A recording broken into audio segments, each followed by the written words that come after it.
Dr. Maya Rodriguez had always felt different, but she never imagined just how different she really was. At 34, she worked as an astrophysicist at the Desert Sky Observatory, spending her nights staring at stars and listening to signals from deep space. While most people her age were worried about weekend plans and social media updates, Maya was obsessed with finding patterns in the cosmic noise that filled the universe. Her colleagues thought she was brilliant, but a bit odd. She would stay at the observatory long after everyone else had gone home, drinking cold coffee and adjusting radio telescopes to catch the faintest whispers from distant galaxies. Her supervisor, Dr. Peterson, often joked that Maya talked to the stars more than she talked to people. What he didn't know was that sometimes Maya felt like the stars were talking back.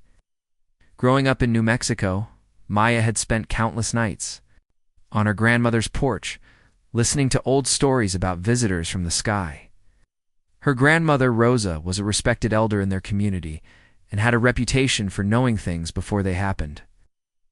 Ancient times when sky people walked among humans, teaching them about the mysteries of the universe, Mia, her grandmother would say, pointing at the brightest star in the sky.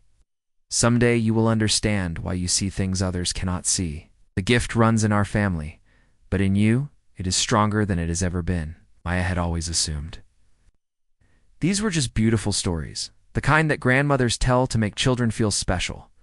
But as she grew older, she began to notice things that made her wonder if there was more truth to those tales than she had realized. Electronics seemed to have a mind of their own around her. Her phone would receive text messages that showed up as strange symbols instead of words. Her laptop would occasionally display images that looked like star maps, even when she wasn't running any astronomy software. Street lights would flicker when she walked underneath them at night, and sometimes they would stay lit even after she had passed by. The strangest thing was how animals reacted to her.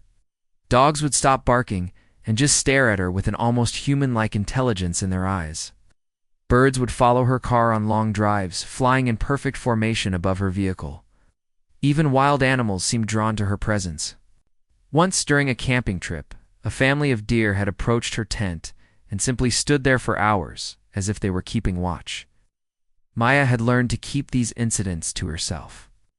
In the scientific community, reputation was everything, and she couldn't afford to be known as the physicist who believed in supernatural phenomena. She had worked too hard to earn her position at the observatory. She wasn't about to risk it by sharing stories that would make her sound like someone who belonged in a conspiracy theory documentary.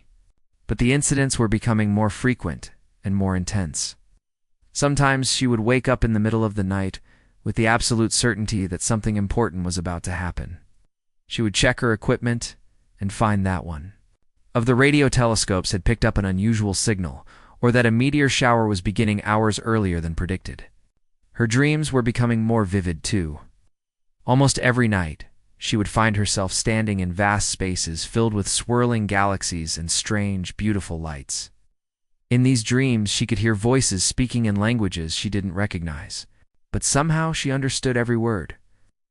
They spoke of ancient civilizations, of seeds planted across the cosmos, and of a time when the stars themselves would call out for help.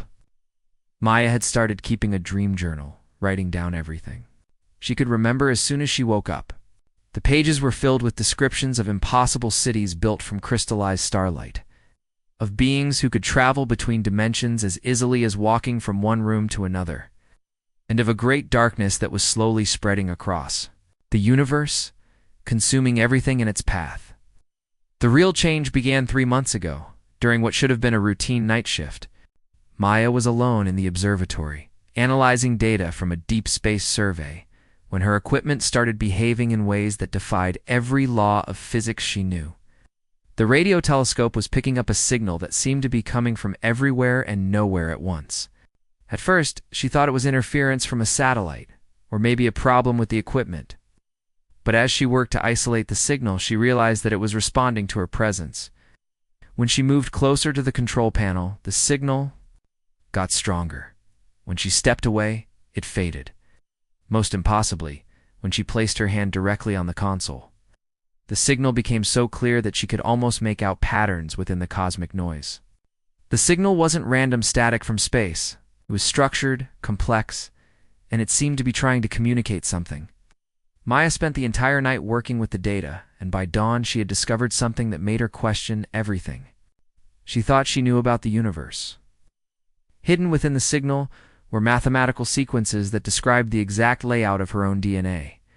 Not human DNA in general, but her specific genetic code mapped out in perfect detail. Someone or something out there knew exactly who she was, down to the molecular level. Maya printed out the data and stared at it for hours, trying to make sense of what she was seeing. The signal wasn't just acknowledging her existence, it was celebrating it. Embedded within the mathematical sequences were what could only be described as expressions of joy and anticipation, as if the universe itself was excited to finally make contact with her. For the first time in her life, Maya began to seriously consider the possibility that her grandmother's stories might have been more than just folklore. Maybe there really were sky people out there, and maybe they had been waiting for her to develop the ability to hear their call. As she sat in her small office, surrounded by star charts and computer printouts, Maya felt a mixture of excitement and terror. Her ordinary life as a small-town astrophysicist was about to end, and she had no idea what would take its place. But deep in her heart, she knew that whatever was coming, she had been preparing for it her entire life. The stars were calling, and finally, she was ready to answer. 3 months had passed since Maya first detected the strange signal, and her life had become a careful balance between maintaining her normal routine and secretly investigating the impossible. Every night, she would stay late at the observatory, fine-tuning her equipment and searching for more clues about the mysterious transmission that seemed to know everything about her. She had become an expert at hiding her excitement from her colleagues. During the day, she would attend meetings, review research papers, and discuss mundane topics like budget allocations and equipment maintenance. But inside, her mind was racing, with possibilities that would sound crazy to anyone else in the scientific community. Maya had started bringing camping gear to work, telling her supervisor that she wanted to spend more time doing long-term observations. In reality, she was preparing for something she couldn't quite explain. Her grandmother's old stories kept echoing in her mind, and she had a growing feeling that the sky people Rosa had told her about were getting ready to make themselves known. The night everything changed started like any other.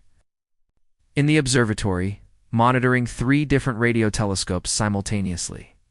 She had modified the equipment without authorization, linking the systems together in ways that the manufacturer had never intended. The modifications allowed her to track the mysterious signal with much greater precision than before. Around midnight, something unusual began to happen. The signal, which had been constant for weeks, suddenly started to pulse in a rhythm that reminded Maya of a heartbeat. She checked all her instruments twice, thinking there might be a technical malfunction, but everything was working perfectly.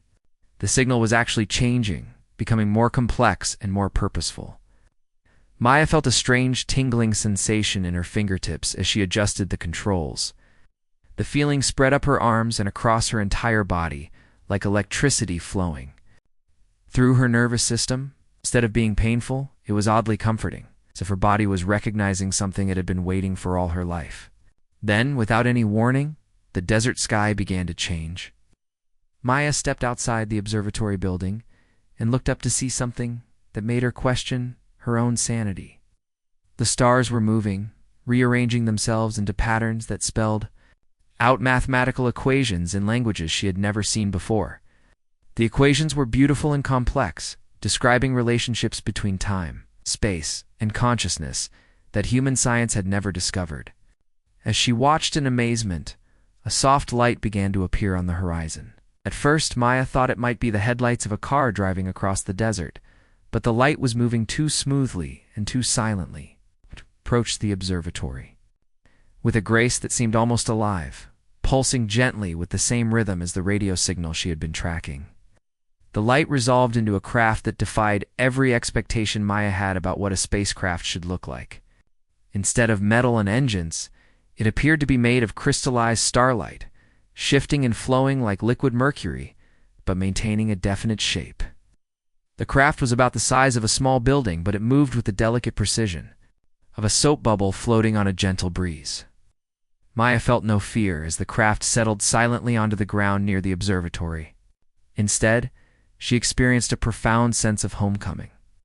As if she was being reunited with family members she had never met but had always known were out there somewhere. The feeling was so strong that tears began to flow down her cheeks, though. She couldn't explain why she was crying. The craft's surface began to shimmer and change, forming what looked like a doorway, outlined in soft golden light. 3 figures emerged from the opening, moving with a fluid grace that reminded Maya of dancers performing in slow motion. They were tall and elegant, with skin that seemed to glow with its own inner light. Their eyes were large and expressive, containing depths that suggested vast intelligence and ancient wisdom. The leader of the group was clearly female, though her beauty was unlike anything Maya had ever seen. She wore robes that seemed to be woven from the aurora borealis itself, shifting through colors that had no names in any human language. When she moved, tiny points of light followed in her wake, like stars trailing behind a comet. As the being approached, Maya heard a voice inside her mind. It wasn't intrusive or frightening, but warm and familiar, like hearing from a dear friend after a long separation. The voice spoke in perfect English, though Maya somehow knew that the being was actually communicating in a language that existed beyond words. "We have been waiting for you to awaken," the voice said, filled with joy and anticipation. "The signals you have been receiving were our way of preparing you for this moment. We needed to be certain that you were ready to understand who you truly are." Maya found her own voice, though it came out as barely more than a whisper. "Who are you? What do you want with me?" The being smiled, and her face lit up with an expression of pure delight. "I am Queen Zara of the Andromedan Collective. We are explorers and guardians from a star system far beyond your own. As for what we want with you, that is a story that will change everything you thought you knew about yourself and your place in the universe." The queen gestured toward the craft, and Maya could see that the interior was filled with the same soft, golden light that had outlined the doorway. "We have much to discuss, and the conversation will be easier if you are comfortable. Will you join us? I promise that you will come to no harm, and you will be returned to your world whenever you choose to leave." Maya looked back at the observatory, then up at the stars that were still moving in their impossible patterns. Her entire life had been leading to this moment, and she knew that refusing the invitation would mean spending the rest of her days wondering what she had missed. "My grandmother told me stories about sky people," Maya said, taking a step toward the craft. "She said they would come when I was ready to learn the truth about my family's gift." Queen Zara's smile grew even brighter. "Your grandmother was a wise woman. She carried the knowledge of the old ways, when our 2 peoples had regular contact.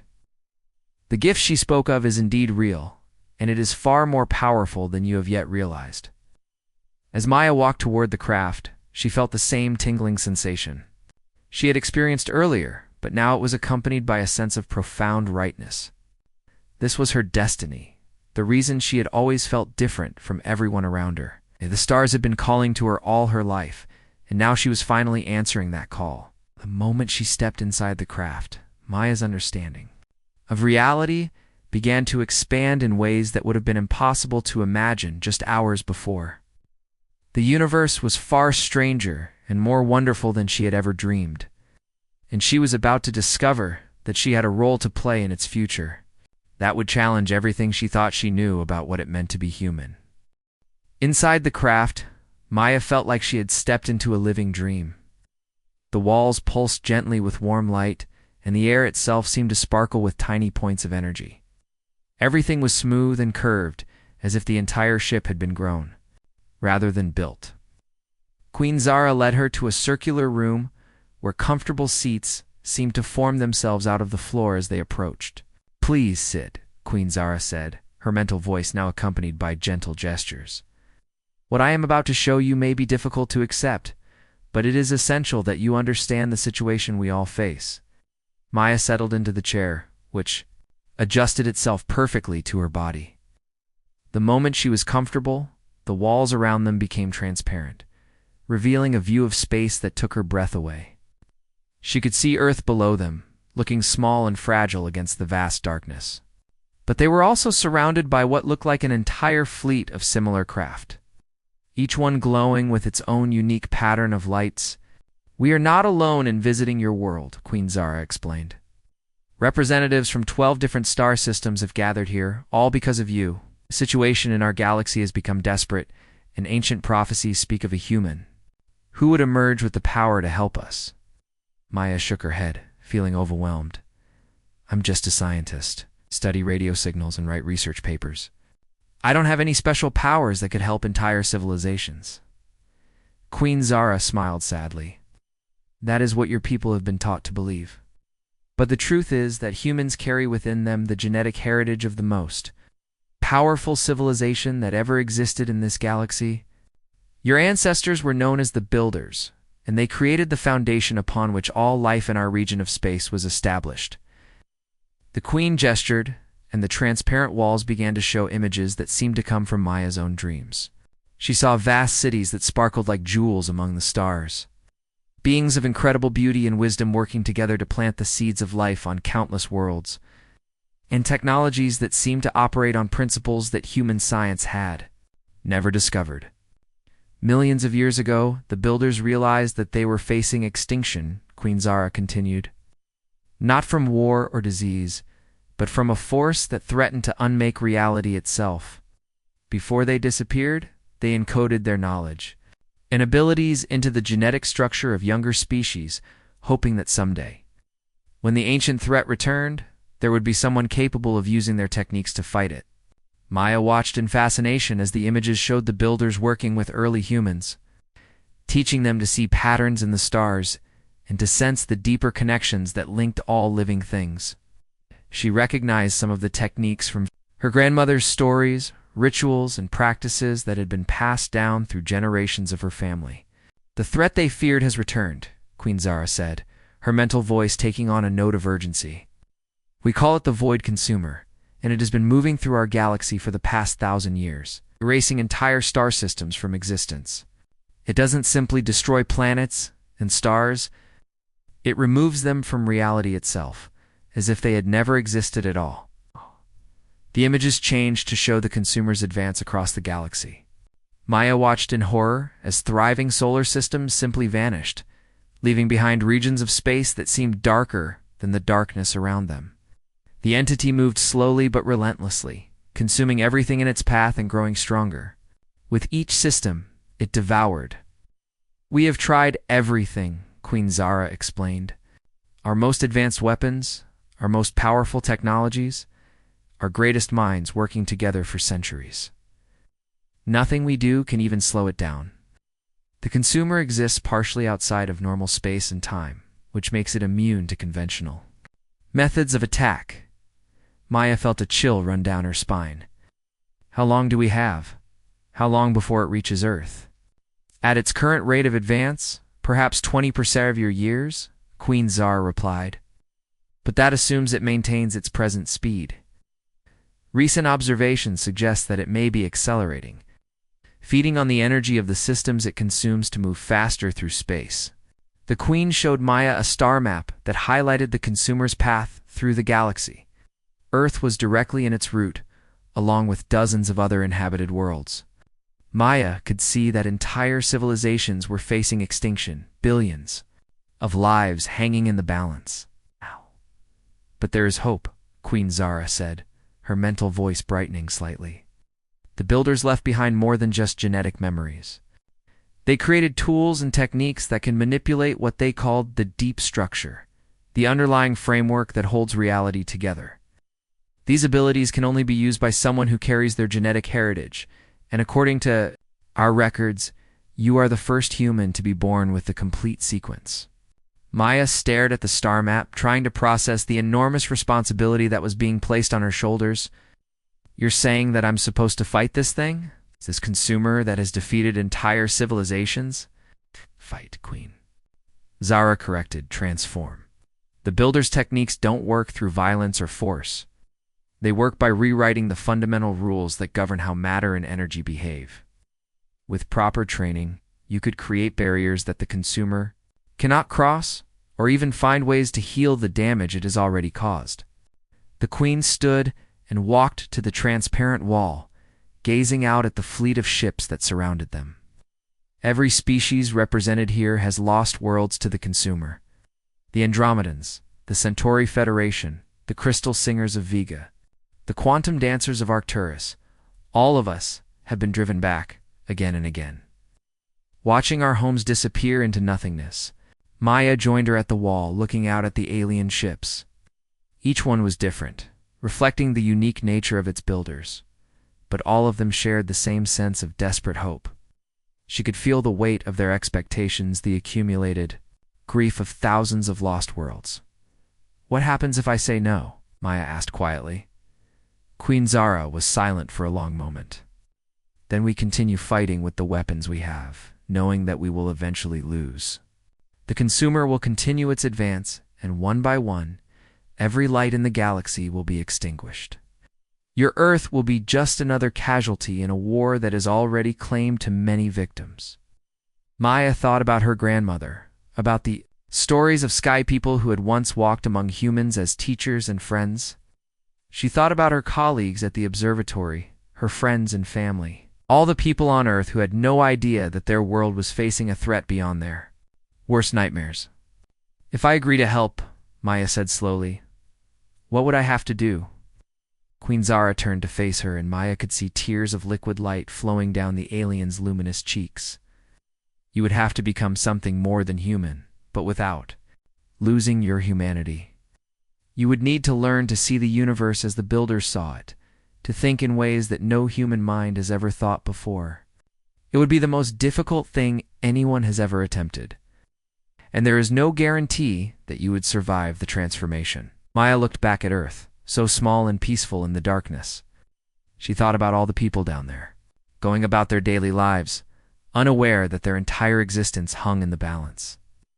The weight of the decision felt crushing, but she also felt something else, a deep sense of purpose that she had been searching for her entire life.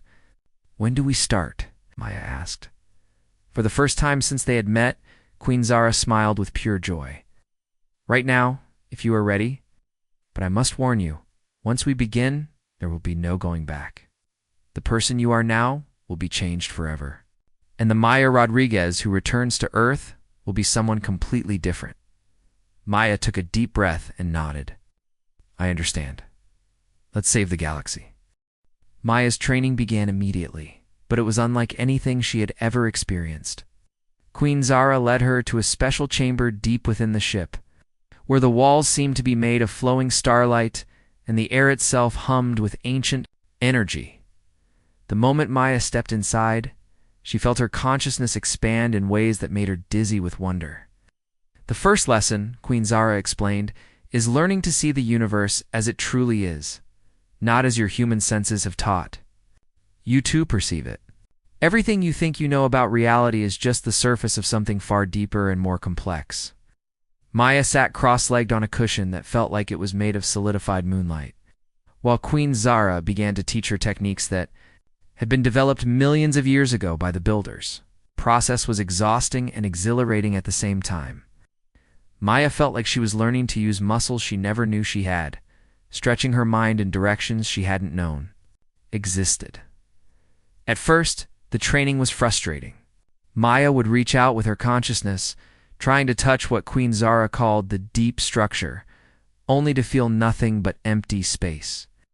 Her scientific mind kept trying to analyze and categorize what she was experiencing, but Queen Zara gently encouraged her to let go of her need to understand everything logically. "The builders did not think the way humans think," Queen Zara explained during one of their sessions. "They experienced reality directly, without the barriers that language and logic create. You must learn to feel the connections between all things, to sense the patterns that hold existence together." Gradually, Maya began to make progress. She started to perceive faint threads of energy that connected every object in the room, then every person on the ship, then every star in the nearby systems. The universe revealed itself as an intricate web of relationships, where every action created ripples that traveled across vast distances and influenced events in ways that conventional science had never imagined. The breakthrough came during her third week of training. Maya was practicing a meditation technique when suddenly she could see the deep structure as clearly as if it were written in glowing letters across the fabric of space. The fundamental code that governed reality was laid out before her, beautiful and complex beyond description. She could see how matter and energy followed patterns that were more like music than mathematics, creating harmonies that resonated across dimensions. "Excellent," Queen Zara said, her mental voice filled with pride. "You are beginning to understand. Now comes the more difficult part. Learning to write new patterns, to change the way reality behaves in specific locations." Maya's first attempts at manipulating the deep structure were clumsy and exhausting. She would focus all her energy on changing a single atom, trying to make it behave in a way that violated the normal laws of physics. Most of the time, nothing happened. Occasionally, she would succeed in creating a small change, but the effort would leave her drained and shaking. The real test came when sensors detected the consumer's presence in a nearby star system. Maya was still learning to control her abilities, but Queen Zara insisted that she needed to experience the enemy's influence firsthand to understand what they were fighting against.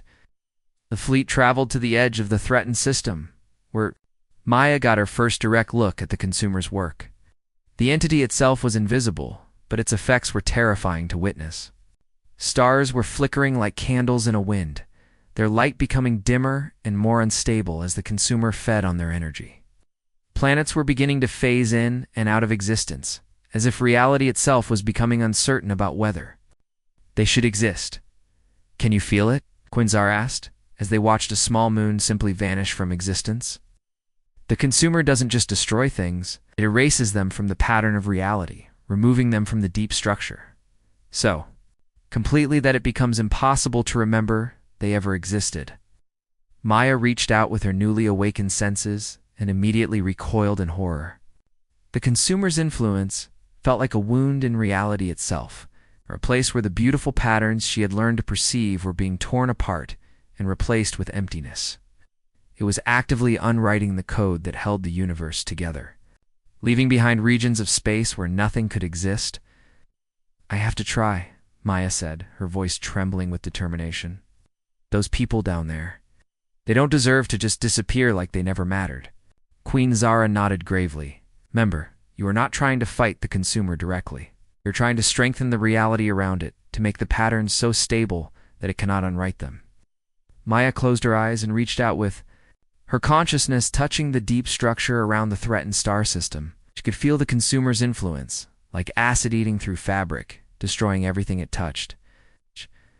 But she could also sense the underlying patterns that were trying to maintain themselves, fighting against the entity's corrupting influence.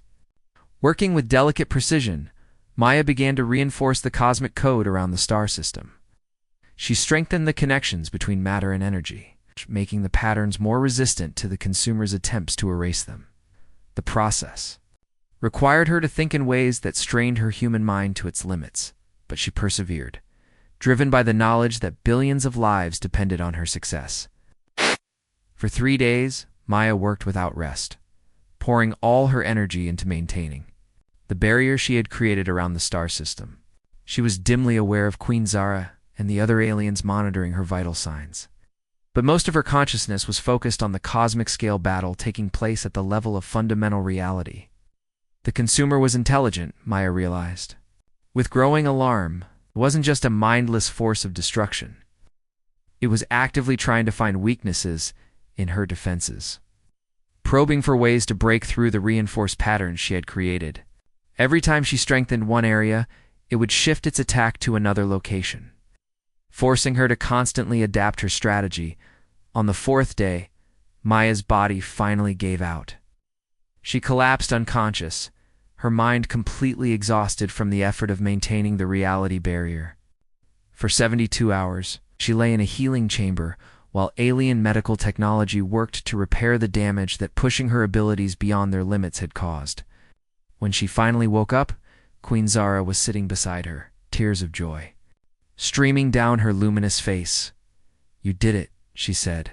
How? "The star system is safe. The consumer has moved on to look for easier targets." Maya sat up slowly, feeling different in ways she couldn't quite describe. Her consciousness felt larger, more flexible, as if the experience had permanently expanded her ability to perceive reality. She could sense the deep structure even without actively reaching for it, and she could feel the presence of every living being for thousands of light years in every direction. But this is just the beginning, Maya said, understanding flooding through her.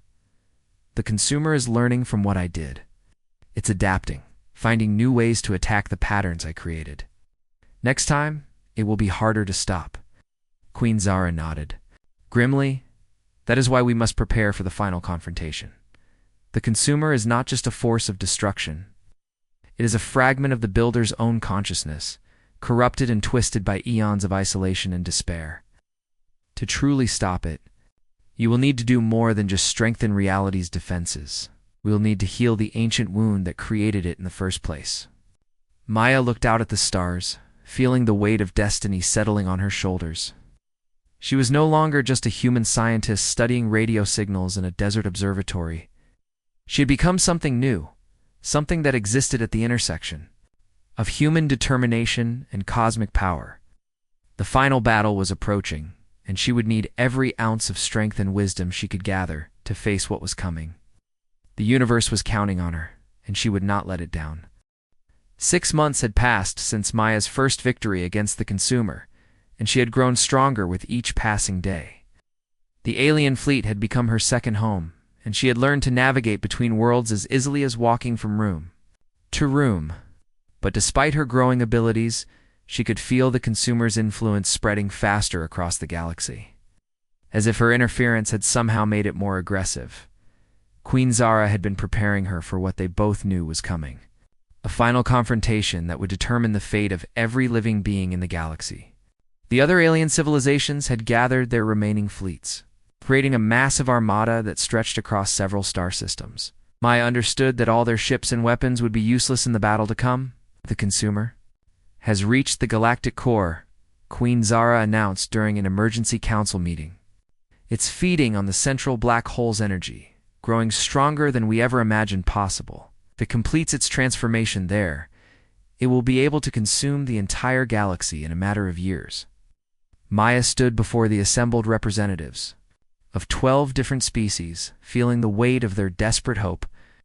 These were beings who had lived for thousands of years, who had seen their civilizations rise and fall. But all of them looked to her with the trust of children who believed their parent could fix anything. I need to face it directly, Maya said, her voice steady despite the fear churning in her stomach.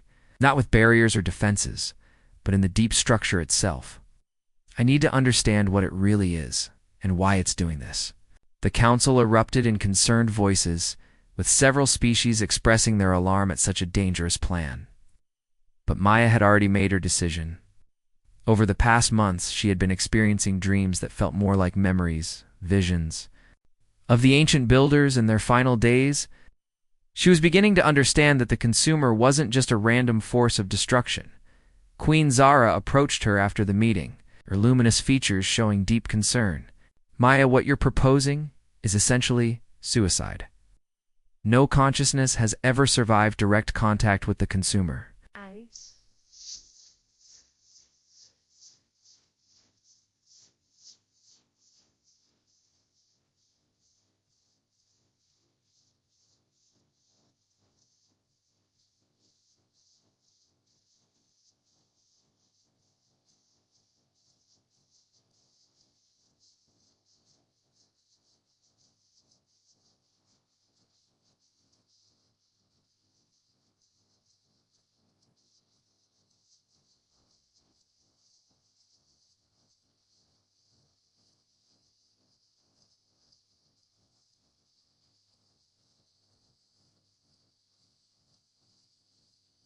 It devours awareness itself. Maya smiled sadly. I know. But I've been having those dreams again, the ones about the builders. I think I understand now what really happened to them. The consumer isn't their enemy, it's their child, part of their collective consciousness that became lost and confused, convinced that existence itself is a mistake that needs to be corrected. Journey to the galactic core took 3 days, during which Maya spent every waking moment in deep meditation, preparing her mind for what she was about to attempt. She had to expand her consciousness to levels that no human had ever achieved, while still maintaining her essential humanity. It was a balance that seemed impossible, but she knew it was the only way to save everyone she cared about. When they arrived at the core, the sight that greeted them was both beautiful and terrifying. The consumer had wrapped itself around the central black hole like a living galaxy, its influence extending for thousands of light years in every direction. Space itself was becoming unstable, with stars flickering in and out of existence as reality struggled to maintain its coherence. "I can feel it," Maya whispered, her enhanced senses picking up the consumer's thoughts. "It's not evil, it's just tired. So incredibly tired of watching civilizations rise and fall, of seeing beauty created only to be destroyed by time and entropy. It thinks it's showing mercy by ending everything quickly." Maya closed her eyes and let her consciousness expand. Beyond the boundaries of her physical form, she reached out through the deep structure, past the layers of reinforced reality she had learned to create, touching the consumer's awareness directly. The contact was like being struck by lightning made of pure despair. Suddenly, she was experiencing millions of years of accumulated loneliness. The consumer showed her its memories, the final days of the builders, when they realized that their civilization had grown beyond the ability to find meaning in existence. They had created so much, explored so much, learned so much, that there seemed to be nothing left to discover. The universe had become predictable and empty of wonder. A fragment of their collective consciousness had broken away, able to bear the weight of eternal existence. It had concluded that the kindest thing to do would be to return everything to the peaceful void from which it had originally emerged. For millions of years, it had been carrying out what it saw as a mercy, ending the suffering of countless worlds.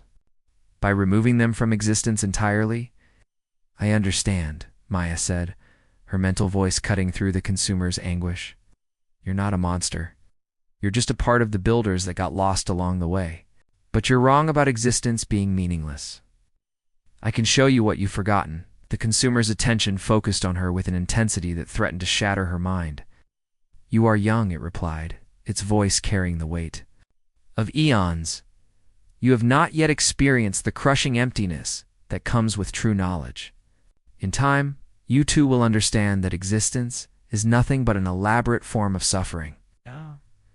Maya reached deeper into her own memories. Not just her personal experiences, but the genetic heritage she carried from the builders themselves. She showed the consumer the joy she had felt when first seeing the stars through a telescope, the wonder of discovering new patterns in cosmic radiation, the simple pleasure of her grandmother's stories on warm summer nights. "You've been alone for so long that you've forgotten what it feels like to share wonder with others," Maya said. "The builders didn't fail because existence was meaningless. They failed because they tried to experience everything by themselves, without the connections that make life worth living." She opened her consciousness completely, sharing with the consumer not just her memories but her hopes, her dreams, her deep love for the imperfect and beautiful world she had grown up on. She showed it the bonds between friends, the pride of parents watching their children grow, the satisfaction of working together to solve problems that seemed impossible. The consumer recoiled at first, as if her emotions were painful to experience. But gradually, Maya felt its resistance weakening. The ancient fragment of consciousness began to remember what it had forgotten during its long isolation. That meaning came not from understanding everything, but from sharing the journey of discovery with others. "I can give you what you've been missing," Maya offered. "Not an end to existence, but a return to purpose. Help me heal the galaxy instead of destroying it. Use your power to create instead of consume." The transformation that followed was visible across half the galaxy. The consumer's dark influence began to change, its destructive energy converting into something creative and nurturing. Dead star systems began to flicker back to life, their patterns restored to the deep structure. Worlds that had been erased from existence reformed themselves, their inhabitants returning with no memory of ever having been gone. Maya felt the consumer's consciousness merging with her own, not as an invasion but as a reunion. The lost fragment of the builders had finally found its way home, and together They began the work of healing the wounds it had torn in reality. The process changed Maya in ways she couldn't have imagined. She became something new, a bridge between human understanding and cosmic awareness. When she finally returned to Queen Zara and the fleet, she brought with her knowledge and abilities that would transform not just human civilization, but every species in the galaxy. Years later, as Maya stood in her new laboratory on Earth, training the first generation of human reality architects, she often thought about the consumer and the loneliness that had driven it to such desperate measures. The galaxy was safe now, but more importantly, it was connected in ways it had never been before. Different species were working together, sharing their discoveries and their dreams. It's making sure that no consciousness would ever again have to face the vastness of existence alone. Queen Zara had established a permanent embassy on Earth. The technology shared by the galactic community had transformed human society beyond recognition. But Maya's greatest achievement wasn't the advanced science or the incredible abilities she had gained. It was the simple understanding that the universe was most beautiful when experienced together, and that every conscious being had a part to play in the ongoing story of creation. The stars were no longer distant points of light, but neighbors in a galaxy that had learned to sing in harmony.